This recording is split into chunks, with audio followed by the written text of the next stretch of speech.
Welcome back, everybody, to the Cosmic Reunion 4th Density Conference. I hope everybody had a great lunch. Before we start with our next speaker, I want to introduce a few friends of mine who have a very important message. So I want to introduce Scott and Joan to talk about something very special. So please give them a round of applause. Thank you. Hi everyone, good afternoon. I first want to just thank Neil and Sol and Barbara and everyone who's involved with this amazing project. We're actually here to do something similar. Oh, okay, we're here to do something, to talk about something similar ideas that we had going on with under the TED platform. Suzanne Taylor actually was someone who spoke here at the last event, and we're actually working together with her on a project to bring a paradigm shift to TED. If you're not familiar with TED, TED is a program of talks that have been going on and are given for free on the internet. Well, we've been working on this for a year with under our title, Brother, Can You Spare a Paradigm, with some very innovative speakers to bring these very important messages out. Very credentialed people to add to that. Well, just a couple days ago, within 2 weeks of our event, we got a cancellation from TED with no other reason except for the fact that they're uncomfortable. With our speakers. With our speakers and our topic. And they will not give us any other detail. They will not consider any absolute other reason why we could continue this. So we're in current negotiation with them. And as of today, there's a massive, big social campaign going on that's actually going to be tied in with a similar thing that just happened with TED about a month ago when they pulled Graham Hancock and Rupert Sheldrake's talks. So we just want you guys to be on board and to be aware. You could check us out on April 14th. We're still continuing with the event. And if you go to livestream.com, just type in XTED, E-X-T-E-D, without a space, and you'll get a link to our live stream. Okay. So, just to add something to deepen the conversation, this is the reason why these talks have been canceled has to do with the science board not liking what we're talking about. Not liking the credentials. This is kind of similar to Galileo and Copernicus when they said the earth was round, but the science board and the religion said the earth is flat, so we'll take away your life and your freedom. Well, that's how come they're censoring Graham. That's how come they're censoring us. We have really credible science and speakers, and they're saying that we are pseudoscience. So it's not about us. Actually, this is a campaign about let's reach the rest of mainstream and have them open their idea to new ideas, really new ideas like paradigm shifts of what if all these sightings are real? What if new dimensions are real? What if ESP is real? So what we're asking for you is to join in our cause at the website will be up next week, XTED West Hollywood. But it's really about fighting censorship and bringing this information to mainstream. And to not just be talking to our choir who believes like we do, but let's get these messages out there. So join us in this. We're really fighting against censorship. We're fighting to bring the truth and new ideas that matter. So thank you.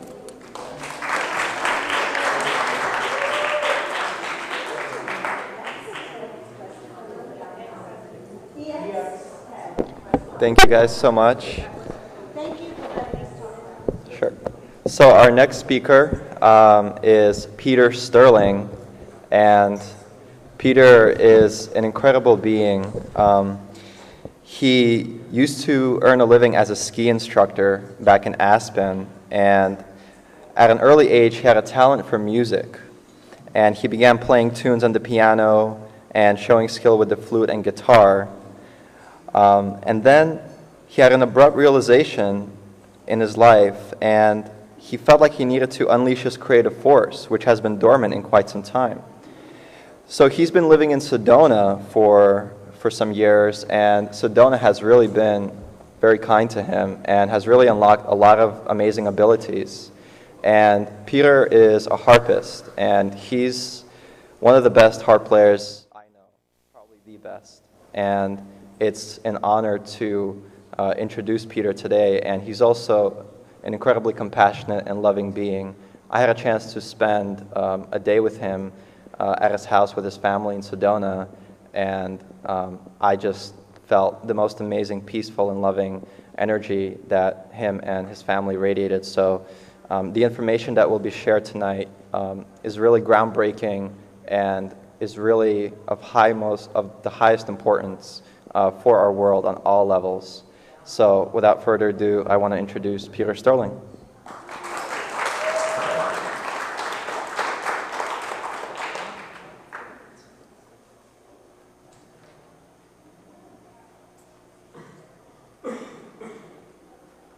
Good afternoon. I thought I would play my harp for you a little bit. Would you like that? A little after, take a little meditation after lunch and just get into the energy?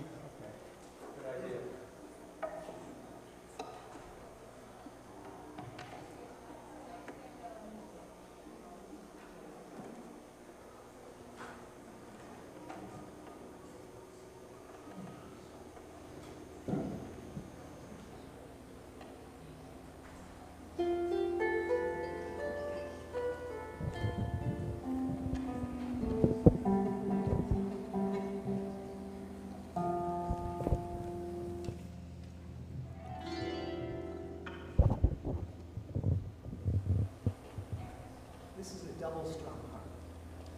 It's a very unique instrument. And I've taken this one around the world with me and played it at sacred sites around the world. It's got a very special tone.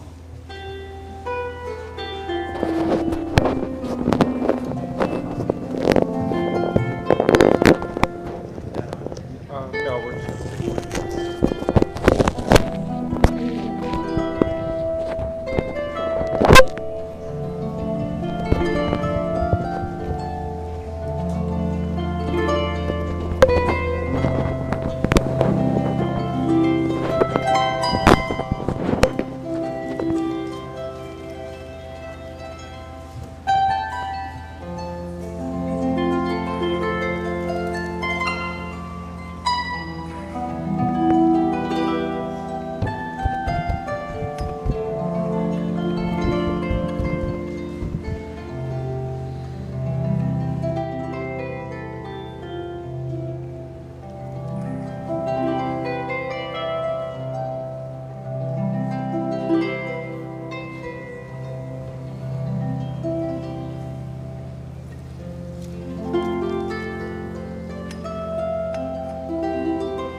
saw me speak in the fall, in October, November.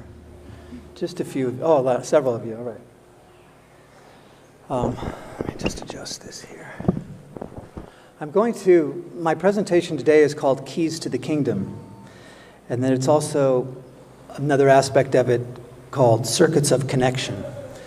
And as Ilya was saying, my story is a lifelong story. I actually wrote a book recently about just all my experiences growing up. I had a series of mystical experiences from a young age that led me down a path of, mysticism, spirituality, esoteric studies for most of my life. And through those years, a lot of things have been revealed to me.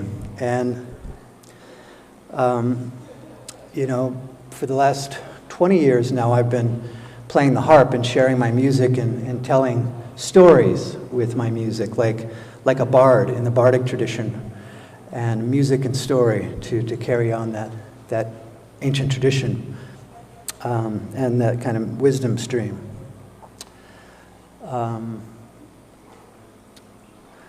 So let's just start with a picture here. Let me bring this up. I have a collection of slides that I'd like to share with you.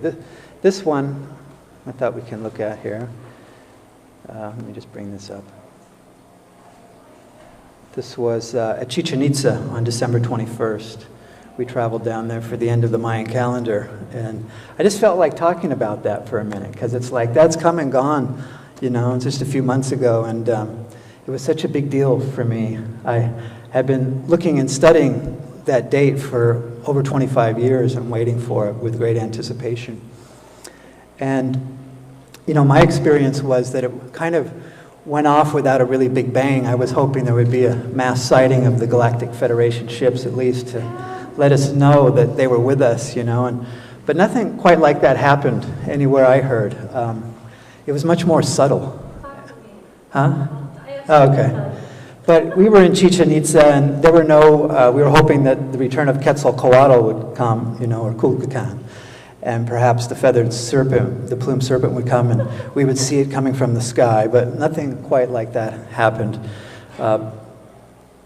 And just recently, just being kind of post-2012, post-end of the Mayan calendar, I've noticed for myself that there's been a definite shift in my field, in my awareness. And now more than ever, I find that I'm really living in the moment, because for that 25 years, I had kind of a reference point, like a future time, something we were all looking forward to.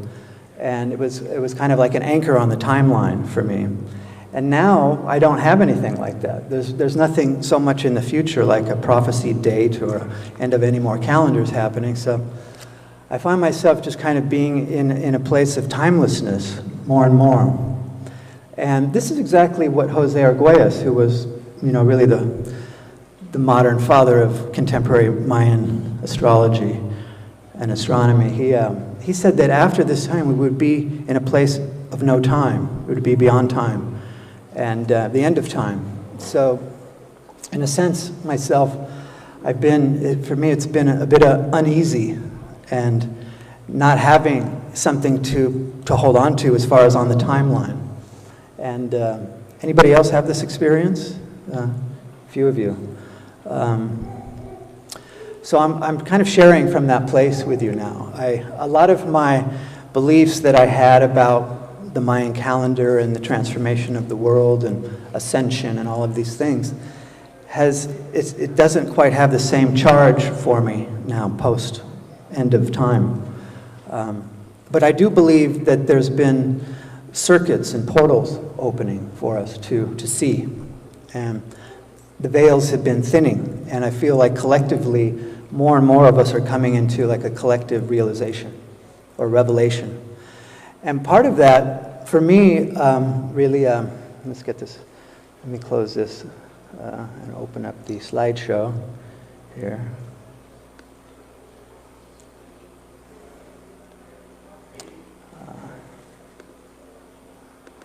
It really started about 25 years ago when I was led to Sedona, where this picture was taken.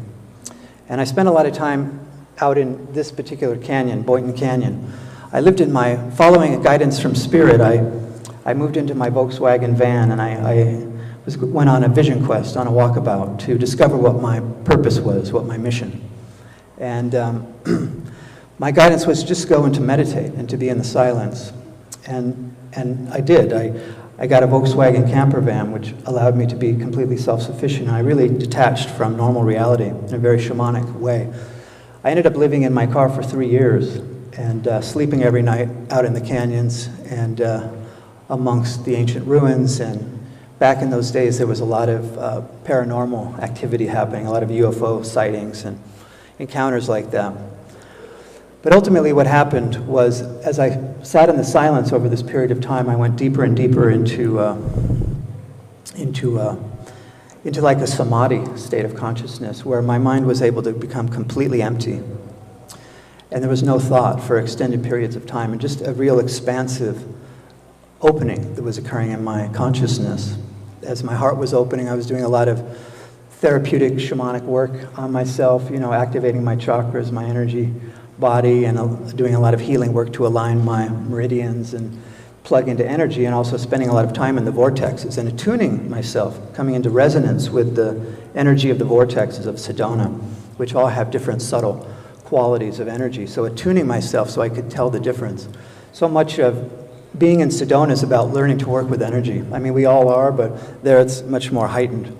And coming out to a place like this and spending hours and just listening to silence really had a dramatic effect on me.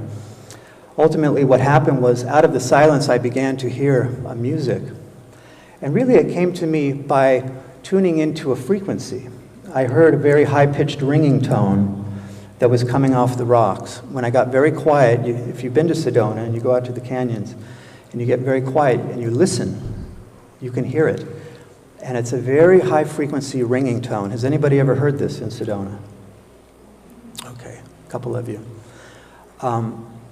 So through some intuitive guidance, I began to just come into resonance with that high-pitched ringing. And as I did, it opened up, the sound opened up through a series of experiences. That became like a portal for me. That was the frequency I was to attune to. And it opened up like a holographic sound. And within it, I heard the heavenly music, the inner music. Like all the mystics of all ancient traditions, mystic traditions, speak of the inner sound. Perhaps the music of the spheres or the angelic choirs. And also the inner light. So as I was here, I began to really see the inner light. My third eye was opening. And simultaneously to that, my third ear began to open, so I could hear the inner sounds. And to my astonishment, at first I thought maybe when I started to hear it was subtle at first, but the more that I tuned into it, it became louder. And I thought that perhaps somebody was out in the forest with me, had a little portable stereo, and they were playing some sort of symphonic music. But then I realized that no, that's not what I'm hearing, that it was coming from within. And as I began to have this realization and this revelation, it became like everything was making the sound, like the sound of the leaves in the trees, the birds. There were sometimes trickling streams of water, and that was making the sound. And sitting by Oak Creek, the stream, and listening to the sound of the water, I could hear it there. It seemed like everything was in harmony with this beautiful inner sound. And it was beautiful. Did you see the movie August Rush? About the story of the little boy who heard the music? It was very much like that. I would just go out and I would hear it just swirling all around me. It was quite extraordinary. Many times it was so beautiful. I'd never heard anything as beautiful as that. And it moved me to tears on many, many occasions, and to my knees, in just humbling, very, very humbling when you hear. It was absolutely divine. There was no doubt in my mind that what I was experiencing was of a divine origin. And the music got louder and louder, and as I closed my eyes, my inner voice was telling me to surrender and let the music take you. So as I did this, the music, I was able to leave my body. I'd been practicing astral projection and out-of-body travel, soul travel for some time. And so I was taken up into the light, and there, to my astonishment, I was surrounded by angels.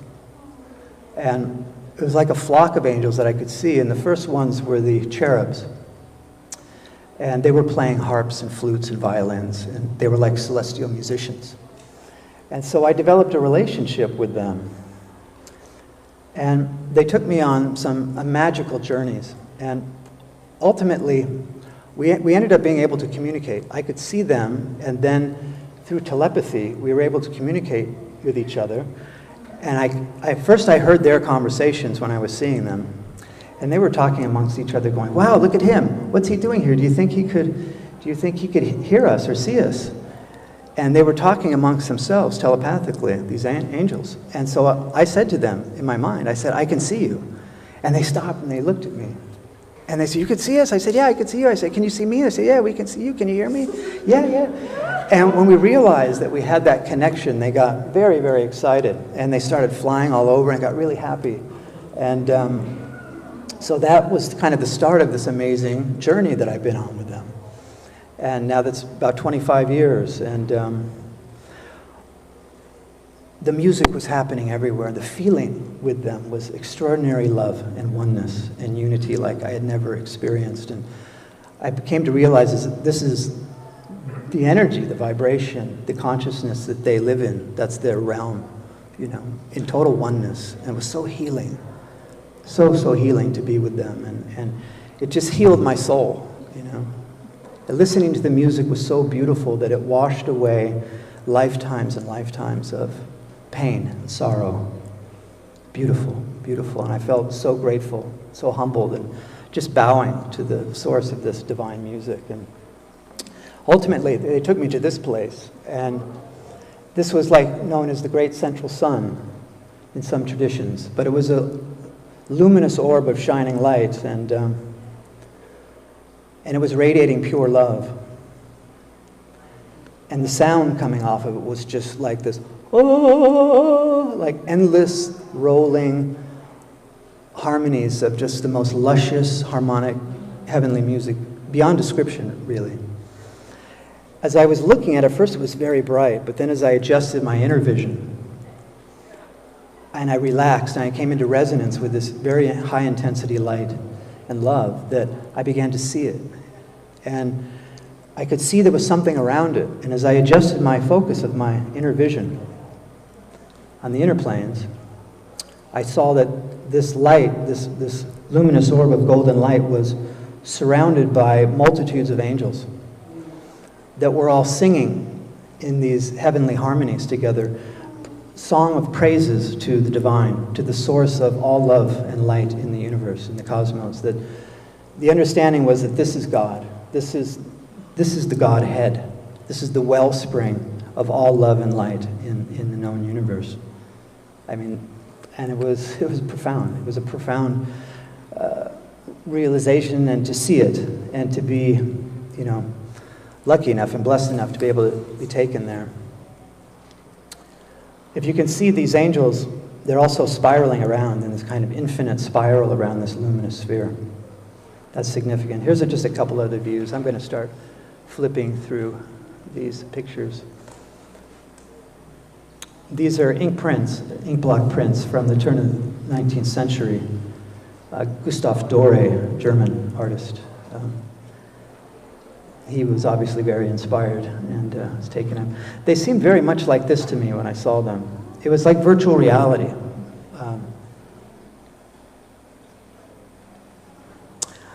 I just want to jump to this. This is just a couple of years ago. I was in Peru on a sacred journey in Peru. And we went to Lake Titicaca. And we went out to Amintani Island in the middle of Lake Titicaca. This is a picture I wanted to show my last presentation in the fall, but I ran out of time and didn't get to show it to you. So I decided I would kind of bring this in right off the bat.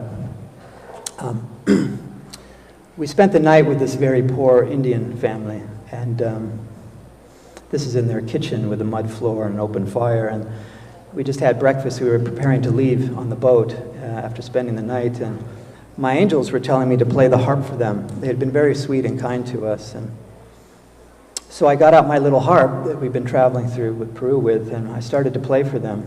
This is the grandfather, here's the granddaughter. She was very sweet.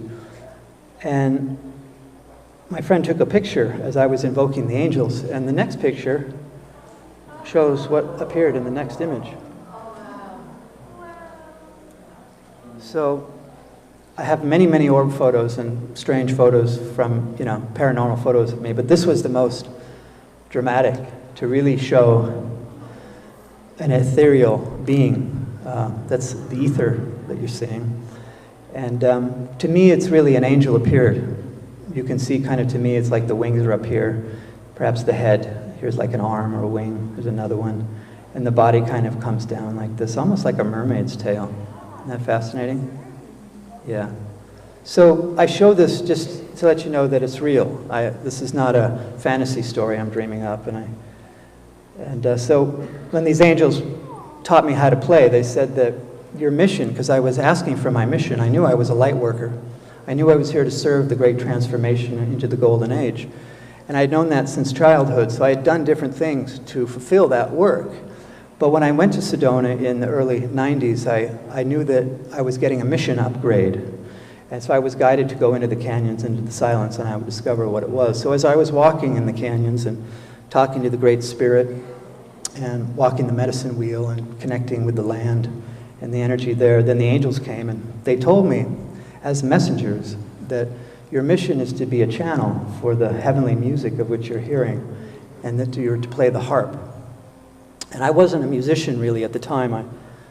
I had a Native American flute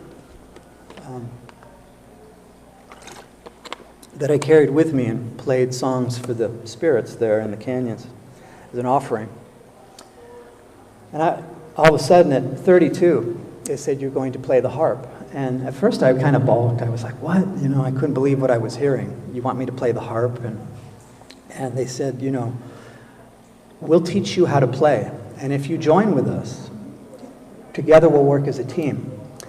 And we'll help you to bring this very, very special music out to the world. That this music is like a clarion call coming forth from God, calling his children home into oneness, into unify in the power of love and divinity of who we are. And that they told me that people would recognize this music and that it would remind them of home and that it would heal the pain in their soul of separation through many, many lifetimes. And it would be like a guiding light to bring them into the light and to bring them into that frequency.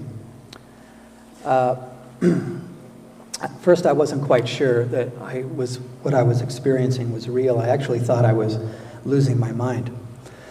Especially because the angels, they started to appear to me with my eyes open.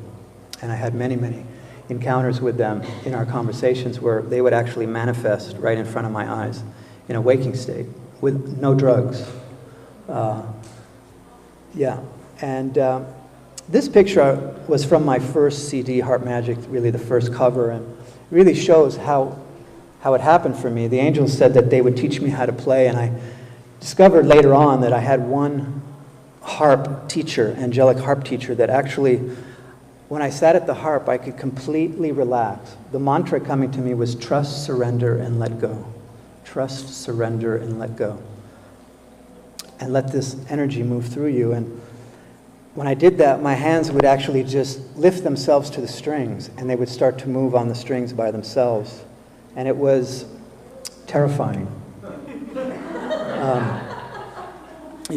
I'd never felt energy like that. I'd dabbled in some channeling and energy stuff, but when this happened, it was like, a being coming through me, without a doubt. And so my hands began to move on the strings, and this is how I started to play. And I would take my harp and go out into the canyons, find a special place to take it out. It's about this big. And I would just sit and start strumming, and then all of a sudden it would just start happening. And it was magical. Hence the name of my thing I've been doing for 20 years is Harp Magic. And that was the name of the first CD. Following the angels' guidance, I made my first recording after only 10 months of playing the harp, which went on to be nominated for a national award in 1994. It got discovered by a record label. and they released it worldwide to critical acclaim, and had great success. And I'd only been playing the harp for 10 months when I recorded it, without any formal lessons, just the angels.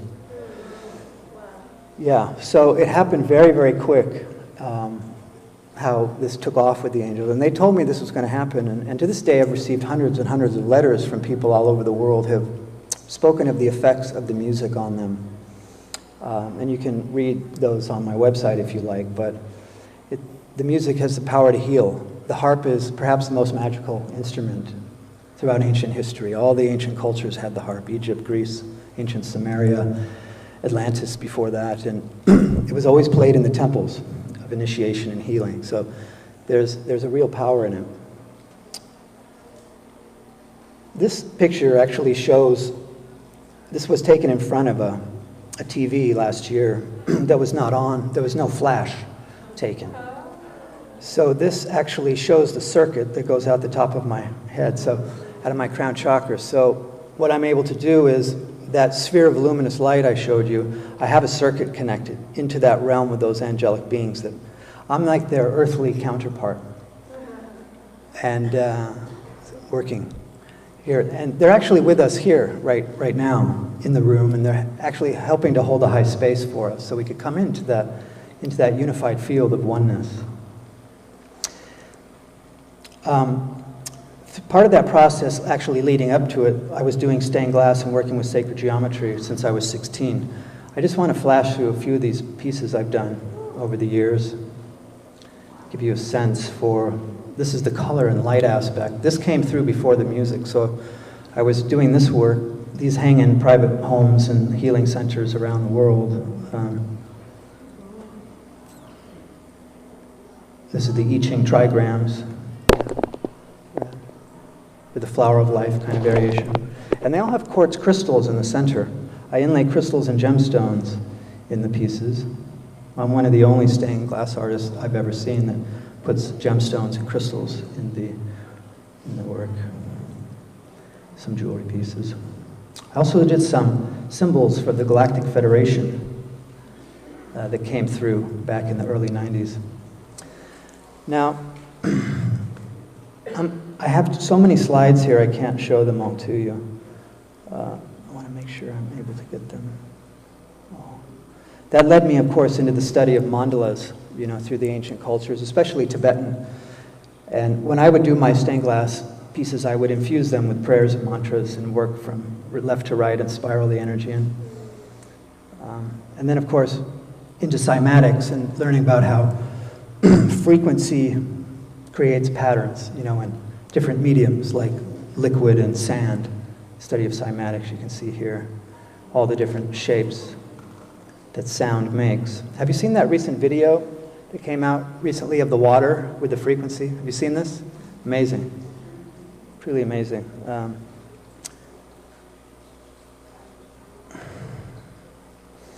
And then, of course, we see these patterns, especially like the spiral and the phi ratio spiral in nature, in all these different forms.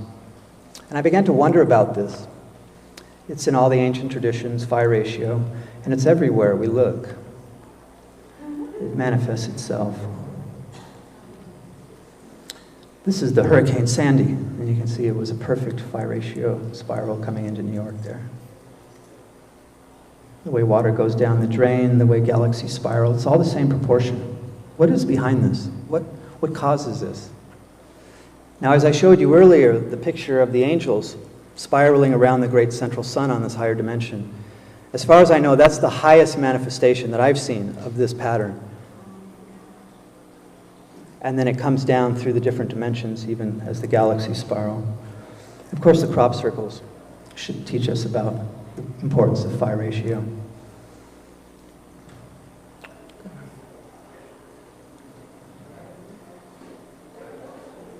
This is an interesting shot. This is the from NASA. This is the magnetic field of the heliosphere, which this is the sun and the planets, and the sun creates this magnetic field around the whole solar system.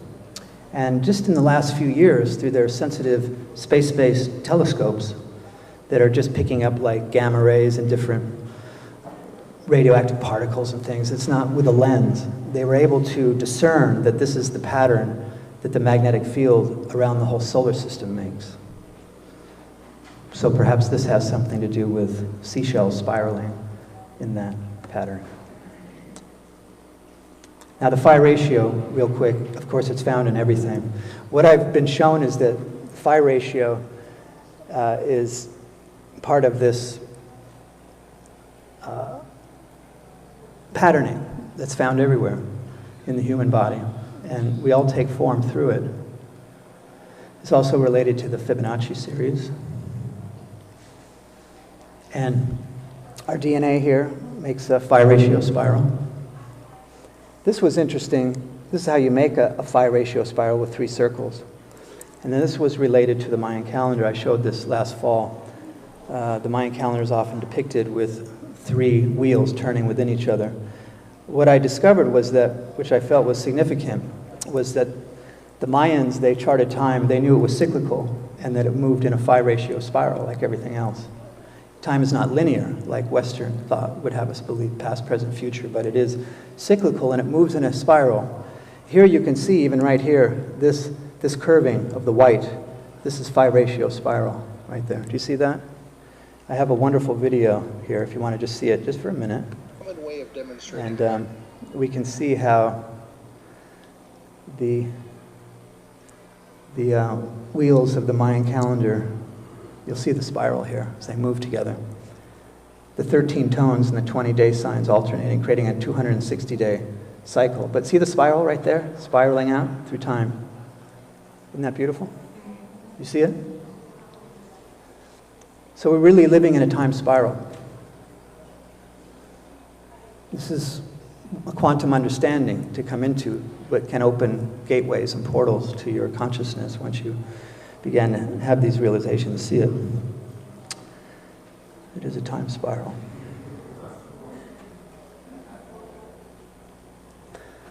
The disc of Phestos, don't have time to get into it. Do a Google on it. P-H-A-E-S-T-O-S, from ancient Minoan civilization. It's a spiral, it's a calendar, spiraling on both sides. Star map. Of course, the ancients left us many engravings about the spiral. They seem to be fascinated with it too for hundreds, if not thousands of years. This is from Lagrange in Ireland. It's a 4,000-year-old stone with the spirals cut in, going both directions. And of course, the Norway spiral, a couple years ago.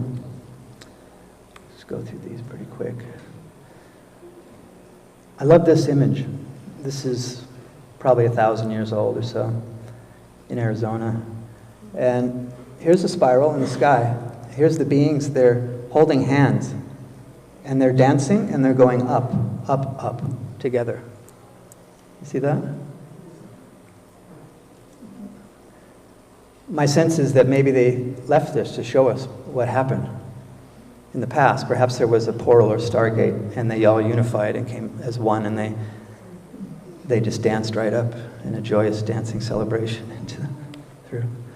And of course the crop circles show us. I walked through this one.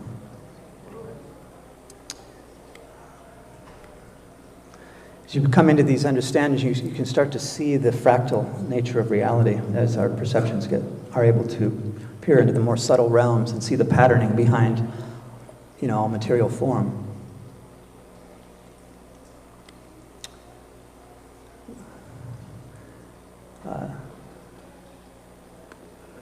Fast forward here a little bit.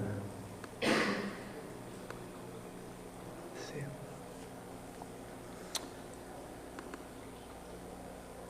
This is important. I learned about the Flower of Life back in the mid-'80s. I did Drumbelo's workshop back in 1987 with 5 people when he first started teaching. And but this is very important. I've been kind of studying this pattern. If you stare at this for a while and really let your eyes soften, it starts to become very three-dimensional. Can you see that? You can eventually see all the individual spheres and bubbles like all kind of forming around each other. what I discovered recently, one of the things that's come through recent, is that if you look at this, you can also see within all these circles and upon circles, there's also this line here moving like pyramids all through it. Do you see all the pyramids going through it? Now,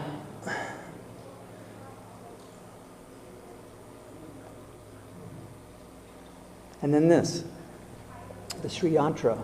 This is the Maha Yantra of them all. And I felt there was a relationship with this. What's been shown to me is that this is a portal, it's a dimensional portal. And I will show you later on how this relates with the harmonic code of 333.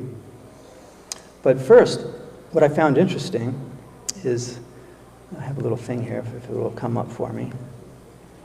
Let's see if I can get this for us. Okay. Everything is different when I plugged in the computer to the screen. It just seemed to, I lost all the sizes changed of everything. See how I'm going to do this here for you, because it's very much different than how I had it. I don't know why it does that. But what I did was I was able to overlay the Sri Yantra on top of the flower of life. And let me see if I can bring this for you. So what you can do is you can see how the Sri Yantra, the lines of all these tetrahedral and pyramid shapes, actually are kind of in harmonic resonance with all the pyramids going through the flower of life pattern. It's difficult to see here. Unfortunately, the computer did some sort of weird distorted perception here of everything when I plugged it in, but I don't know. Can you see that at all, what I'm getting at? Ooh, okay. So in a sense, you could see how, like, the flower of life is all circles. So maybe that's more feminine, because it's the flower of life. The Sri Yantra, to me, has a very masculine feel. It's all straight lines and pyramidal shapes. So maybe the Sri Yantra is kind of the electric, so everything is electromagnetic. So perhaps this is the masculine electric aspect of the same portal, just looking through a different lens to see it. Very interesting, the Sri Yantra. Much has been revealed to me lately about it, and I want to show it to you. So I think what we'll do is we'll just jump right into this part here. Now, as I was saying, the numeric code of 333, it actually came to me in the crop circles a couple of years ago. I was in England. For 3 years in a row, I led groups and traveled with groups to the crop circles after I had an extraordinary kind of ET encounter experience. And I took my harp and I hold it up into the wind, and the wind plays the harp. And I've done this all over the world. I have a picture I can show you in a minute. But I recorded a recording in the middle of this crop circle of the wind harp. And as I was working in the studio to put it together, I was told to make it exactly 33 minutes, 33 seconds, and 33 100ths in length. And I didn't know why, but they were communicating to me, telling me, the circle makers, telling me to make it this length. And they said, you'll discover about this. Very important, 333. So I did that, and since then, much has been discovered about the 333. For instance, one of the main things that came through was, you know the shape of the star tetrahedron? And I can show you a picture of it in the other slideshow, but it's a tetrahedronal, star tetrahedron that, like Drunvalo teaches about. That, the numeric code of that is 333, believe it or not. Now, let's take a look at this here. Oh, yeah. So this is the Sri Yantra, and you can see right here, even with the Sri Yantra, we have 3 main pyramids, 1, 2, and 3 going up, and 3 going down. Do you see that? Okay, so the 333 is encoded right into this pattern. And it's all harmonics because there's overtones. So, the main frequency is the most dominant one, but within it, there's all subharmonics and higher harmonics, which are like reverberating. So this is actually showing the dimensionality of it. And sound is a very important factor in all this. The Four of Diamonds, you see? Could be, yeah. I haven't seen it. Right. So, now, when I was in Egypt, I took this picture. And just in the last few months, I started going back and studying from my trip that I was on. You can see here in the pyramids, especially this one, what we can see is the 333 is here. Just, do you see it? See if you can see the 333. I was kind of really astounded to see it. Yes.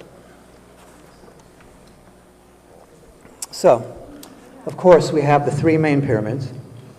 Then we have the three, what they call the pyramids of the queens.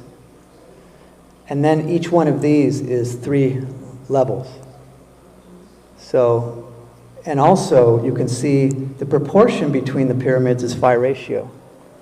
Can you see that? You can see how the Great Pyramid, then this next one, and then this one, just the proportion, the relationship they are to each other is phi ratio. I believe that's what they were, partly what was encoded into this, of course. Now, this is at the Temple of Horus. Anybody been to the Temple of Horus? Raise your hand. Barbara has. So I studied this. I started to look at this, and I began to see the 333 all over the Temple of Horus. Now, for one, you can see here's this big being, and then the being gets a little smaller, and then a little smaller. So right there, the relationship between these 3 beings, and also these 3 beings, is a phi ratio proportion to one another. Do you see that? And of course, we've got 3, on each side. And then as we go in, this is the entrance, and then you go in, and then there's this courtyard, then the main temple. If we look here, we can see there's 3 rows of pillars, and then 3, 3, 3 rows of pillars, 3, 3, 3, and then 3 deep. Do you see that? And then as you look into the pyramid, into the Holy of Holies, you can see how this is like a dimensional gateway. This is not by accident. This was built on purpose like that. They understood the dimensions, and this is inside. Here, let's see. This is EJ. Is EJ in the room? She's here, but she was with us. Now, then also, this is over in the Valley of the Kings, near Queen Hatshepsut's temple. What I discovered looking at these later, unfortunately, I don't know what's going on with this. Let's see if I can get this picture. Okay, there it is. Good. This was an ancient ruin of some sort, and you can see here quite clearly that here's the one arch, and then this one, and there was another smaller one here. The relationship between the size of these 3 ruins was phi ratio. Can you see that? Okay. Then this is right next to it, Hatshepsut's temple. Of course, we can see here there's 3 levels to the temple. There's EJ going up the steps. I wish he was here to see herself. And then you get up on this first causeway, and then the second, and takes you up to the 3rd level. Now, when I was in Peru, this is it in the Sacred Valley. I can't remember the name of this place. But this is the Temple of the Sun. And I started to look at this closely.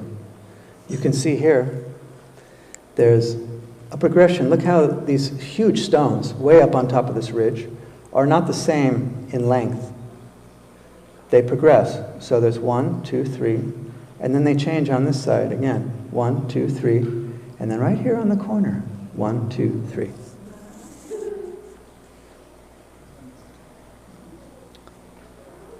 Okay. I believe they're telling us something very, very important.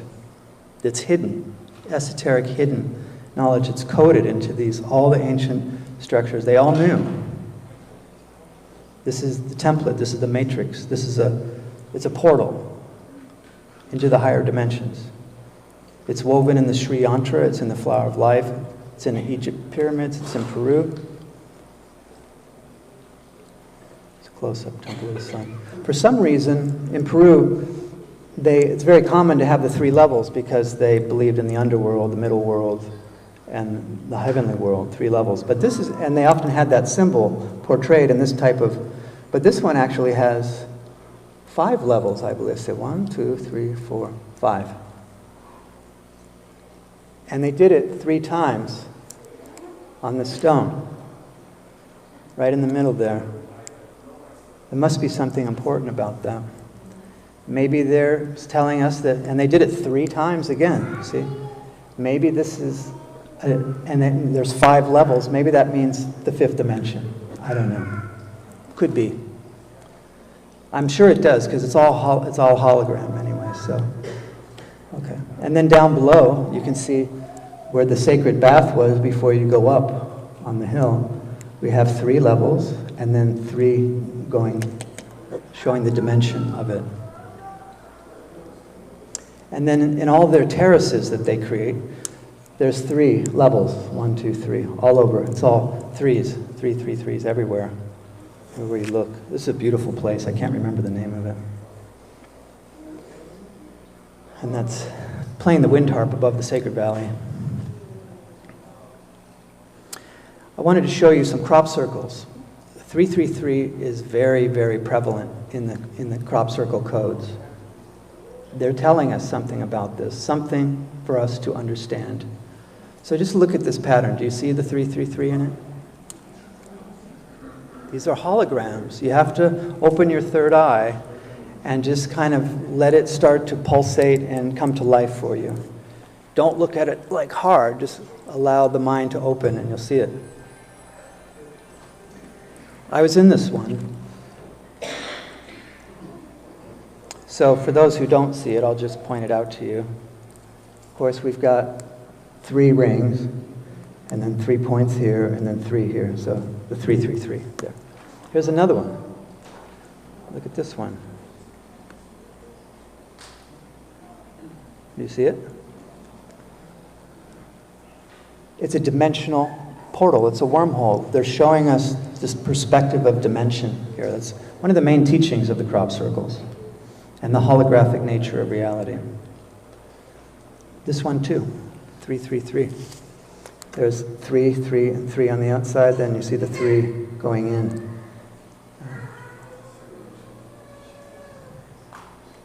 And this I find, I was just looking at this last night, and I always wondered what this is right here. Duh. What does it look like? It's a key. It's a key. Okay? It's a cosmic key to the 5th dimension. Okay? They're like, these are dimensional portals. So they're saying this is a key.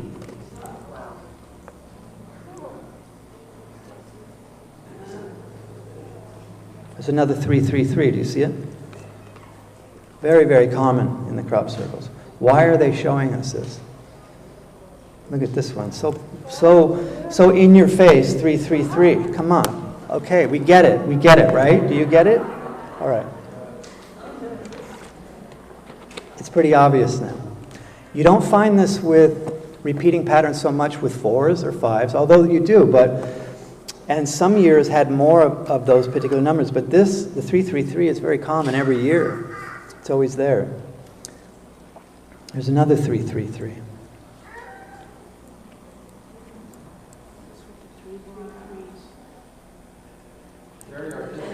Very artistic, yes.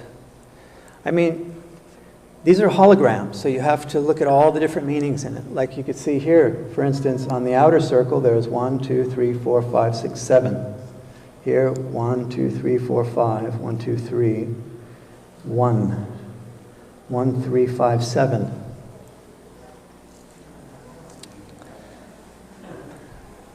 There's a meaning to that, obviously.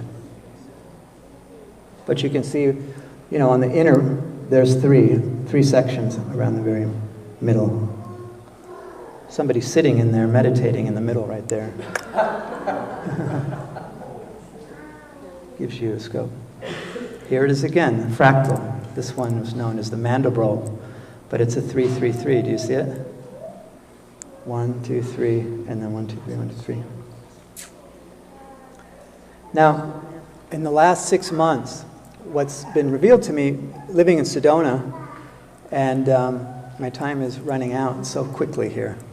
I've been studying the rocks. We moved back to Sedona in July, and I always knew I'd be living in Sedona during the 2012 end date time, and we got a house up on the hill. This is just around the corner from our house, and I'll show you some other views from our patio, but I began to study the rocks, and what's been revealed to me in the last few months is that in Sedona is a very unique place because we can go back in geologic Earth time about 450 million years by looking at the layers. The oldest layer we see in Sedona is 450 million years, and there's been, millions of years of erosion on these rocks. And so through all this time of erosion, what is happening is that it has exposed the bones of the rocks, or the lattice upon which the rocks, coalesced and manifested. And through the erosion now we can see the lattice work underlying these formations. What I've seen in the rocks in Sedona, to me, without a doubt, I'm seeing, and all over the landscape now I'm looking for it, I'm seeing the 3-3-3. Because what I was told by the angels and the masters is that we all come through that portal. Everything in physical manifestation here has come through that phi ratio 3-3-3 portal into manifestation. And even the rocks here. So this is recently this winter, and this is Schnebly Hill Formation, and I want you to just draw your attention to this line here, and then another one here. So wherever I'm seeing in the rocks now, I'm seeing patterns emerging in the rocks. I've been studying now, I've been living there on and off for 25 years, studying them. Now I'm starting to see them at a whole another level. Now this is interesting to note as well. This is the Schnebly Hill Formation. You can see these rocks are curving back this way. Do you see that? What the geology says is this is near, at that period of time, these were sandblasted because it was like the Sahara Desert. This is like sandstone up there, eroded, and they said that there were like 200-mile-an-hour winds during this time on the Earth, and very volcanic, very hot and sandy, like a desert. So this was all eroded by sand and incredibly high winds blowing, and you can see it all over the Sedona landscape. This is a close-up of one of those sections. Do you see the 3 lines? Notice the relationship. Here, here, here. It's like phi ratio, too. You can see the proportion. Here it is when it was dry. And it's this one, and this one. This is not on the same trajectory. You see the similar, it's all the same line, the same angle. 3 major sections. Do you see it? Okay. Now this one, this is the pyramid rock here, one of them. And you can see a pyramid here. There's another one here. And there's another one here. And then you can also see, here's a close-up. Yes? Okay, good. And that's perfect timing, thank you. Yes. So here again, here's the pyramid, right? Here's another one, and then here's another one forming here. And then down below you can see a subharmonic here, and there's one here and down here.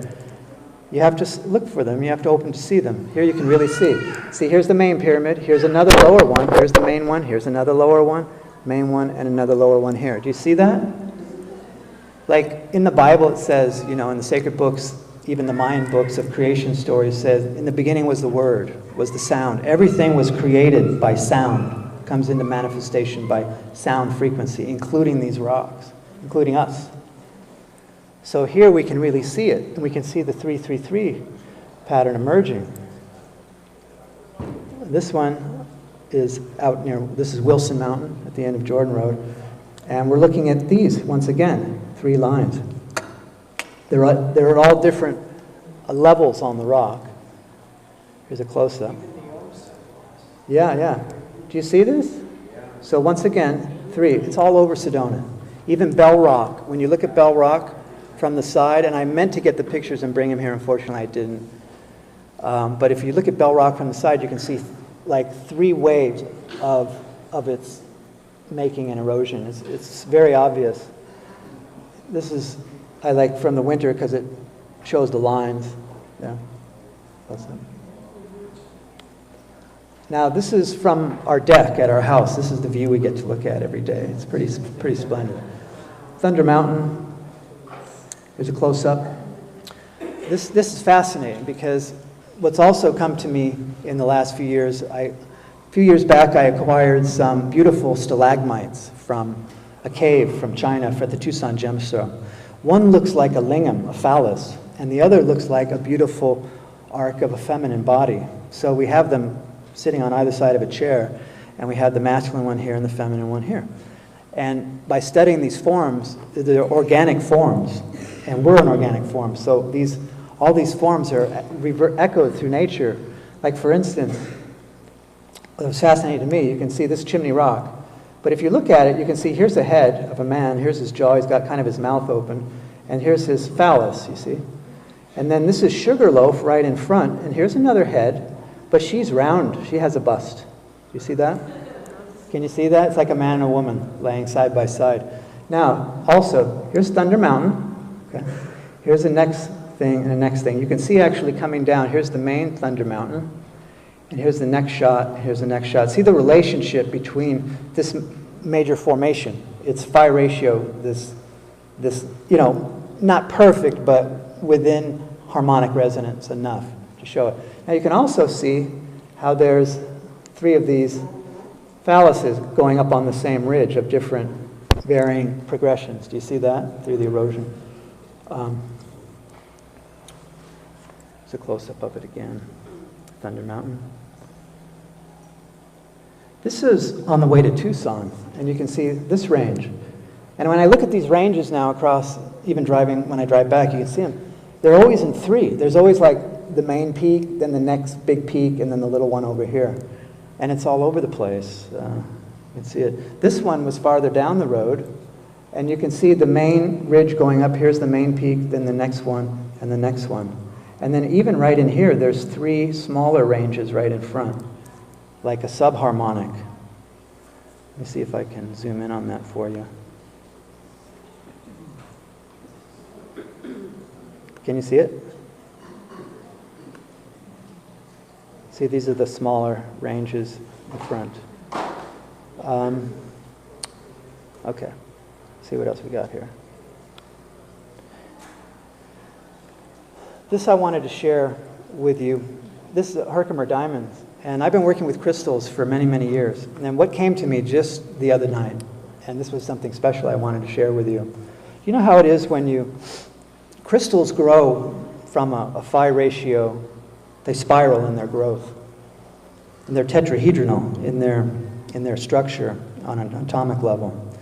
But if you ever notice when you get a crystal and you just put it in your hand, you start feeling it, and then you find a place where it just fits perfectly in your hand. Do you know what I'm talking about? Like whenever I get a special piece, I always look for that place, like right where my thumb's going to fit perfectly on that face, and it's going to feel good, you know? You know that feeling?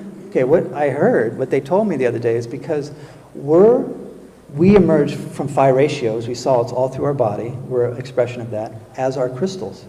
So when you want to work with a crystal, you find that place where it just fits perfectly, like the fingers just fall perfectly on the facets, and it's a perfect fit.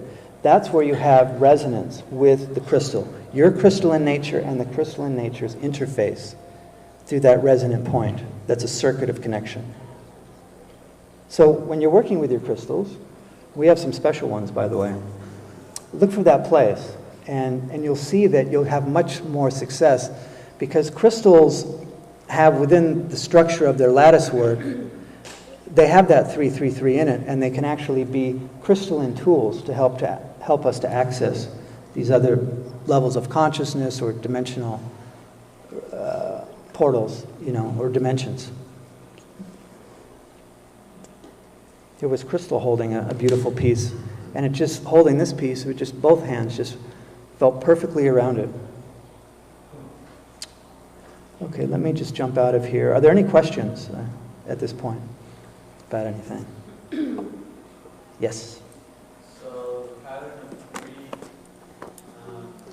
I hear that like doing something in greed is a complete cycle. What's practical application? Practical application. Okay, what I was told is just to, because it's a harmonic, it's like a harmonic code that activates the DNA and activates the light body. So it's connected with our fifth dimensional light body, because we are making an ascension and the dimensions are opening up. Our perceptions are expanding collectively, and the third eye is awakening collectively for the awakened ones, and we're starting to see. The veils are being thinned. So this particular matrix of which we want to start to perceive is based on these patternings. So most people go through life and they don't see this stuff. They don't see the fractal nature, they don't see the phi ratio and anything, but when you start to really look and inquiry into these things and start to perceive, then your perceptions will begin to change and the veils will even begin to part more. And this will activate in you, it will bring forth latent like soul powers. It'll bring you more into your soul essence, into your higher self essence. And your whole perception of reality will change. And plus, by that happening, you will regain all the gifts of your soul, like hidden talents that you never even knew you had, like for healing or clairvoyance or whatever it is, for making banjos. Whatever it is. This will come to you now, if this is what you're seeking. So, point being was just to start to look at this stuff. And let me see if I have a little more time here to show you just a few more images, because there's really some beautiful stuff in here that I really didn't get to. Now, as I was showing you this image of the Sri Yantra, this image here is a schematic of the atomic structure of quartz crystal. So you look here, we can see all these reverberating progressions of tetrahedral structure here. This is the side view. This is looking down on the matrix of quartz. And we can see this is like a Metatron's cube, Merkaba tetrahedral star tetrahedron here. And then here on the side, you know how crystals sometimes have those, 10 minutes? Okay. Have those, you see little pyramids on the facets. And a lot of people think, oh, that means it's a record keeper or it has special information. It may. But you're also seeing a manifestation of its atomic structure on the surface of the crystal. But if you look at this here, look at all the triangles, and then you compare that to this, you can see it's very similar. Do you see? So that's why crystal has the ability to access, it's in resonance with this template and can help us because they magnify energy and they can magnify your intentions and they vibrate at those levels. Now, let me go over here. Some other really cool things. Of course, there's Dr. Emoto's work, and then we see how these patterns are found on subatomic level. We'll see what else I want to. Now, talking about crystals, just real quick, all quartz crystals, the facet is at 52 degrees, and that's the same angle as the pyramids in Egypt, 52 degrees.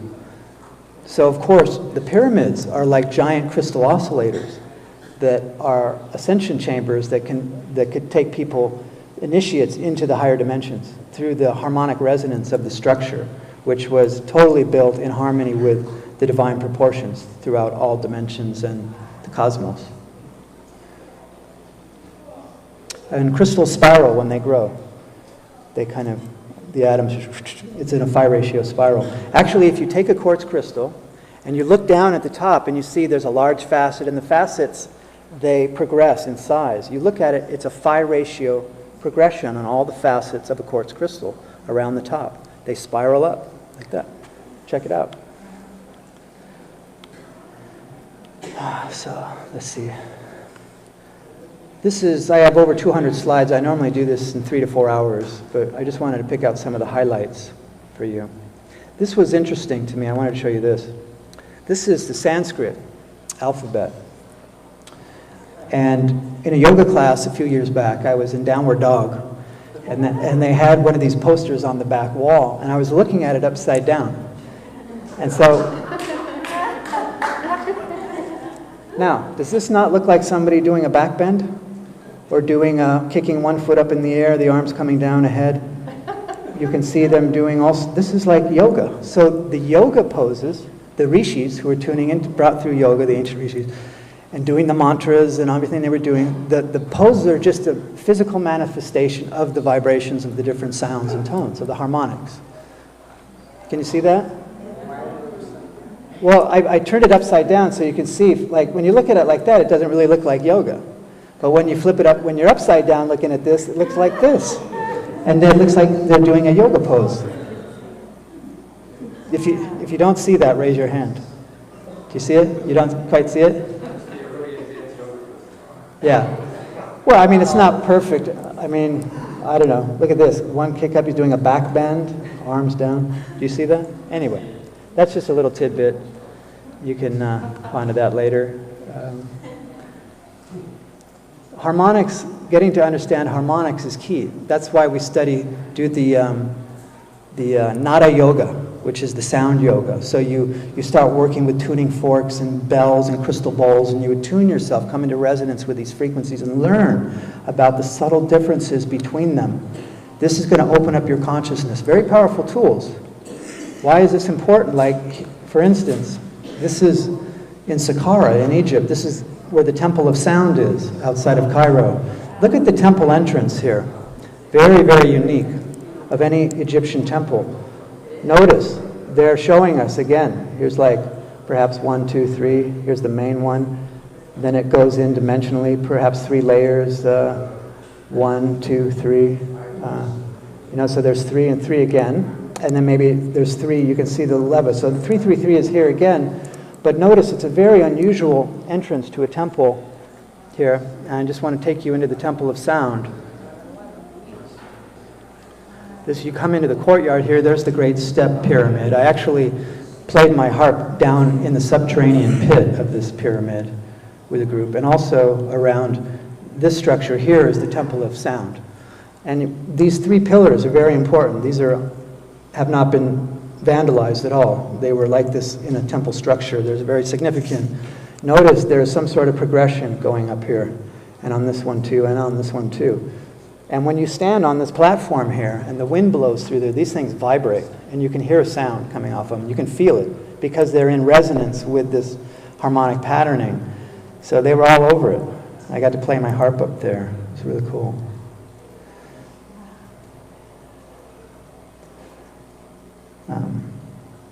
And see, this to me relates to this crop circle you can see here.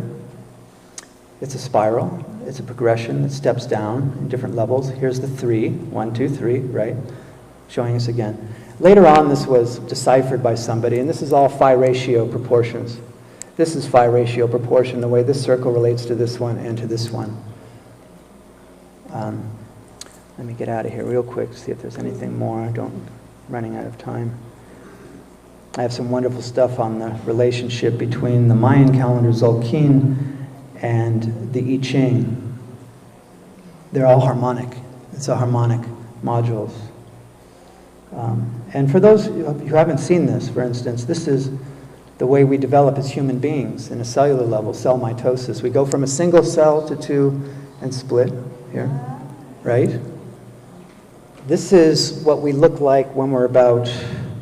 This is the first, within a matter of hours. This is, come on, let me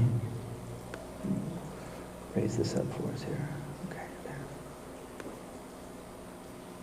The first 8 cells of human life. And we can see that pattern there. Look at it. Look how it's related to the seed of life. This is the middle of the flower of life. It's called the seed of life. This is made out of 8 circles as well, or 6 circles, but I think it's 8 because there's some that we can't actually, they're on the backside. Look at the relationship. So we emerge out of that same pattern. You all know this already, right? You've seen this? Okay. It's always good to see it again, though. And the way that atoms bond. Here's later on in cellular mitosis, much more related to the flower of life. Yeah. Okay. Anything else here? This is a great shot.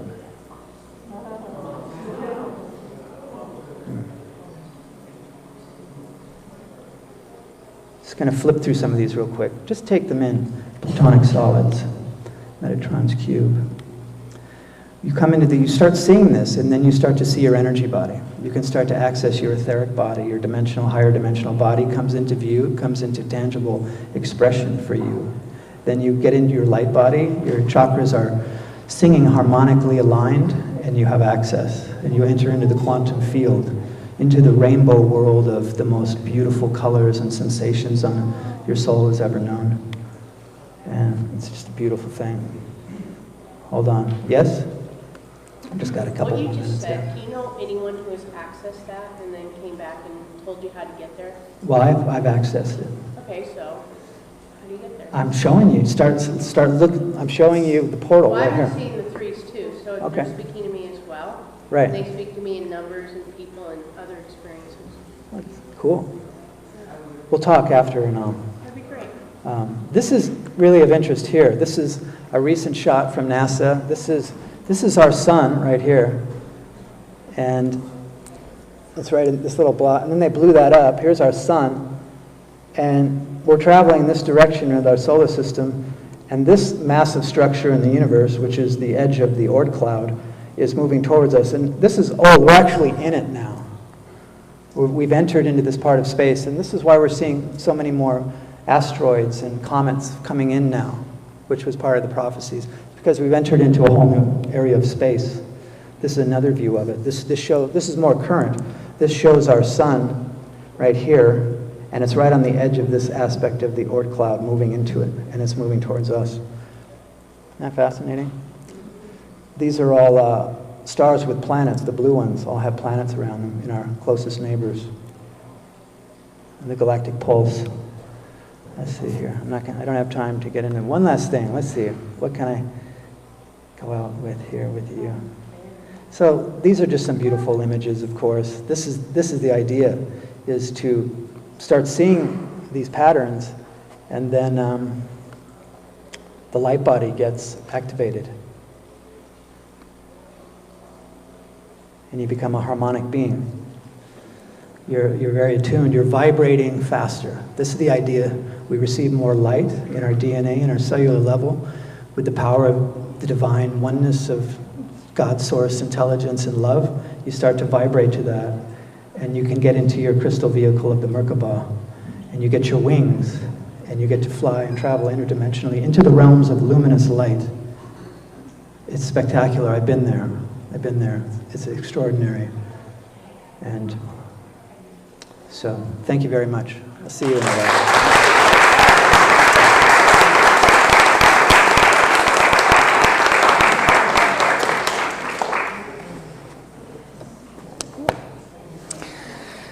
Let's give one more round of applause for Peter Sterling, please.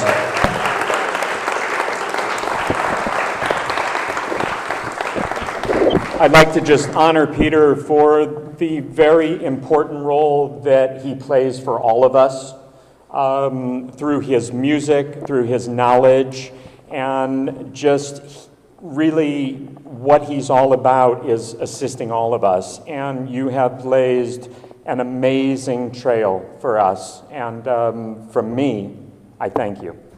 So we're going to take a break until 4:20, at which point Laura Eisenhower will do her presentation. So please make sure to check out all the vendors, maybe get a little something to drink or something to eat, and then we'll be back here at 4:20. Thank you. No, 4:20 is good. I like that number.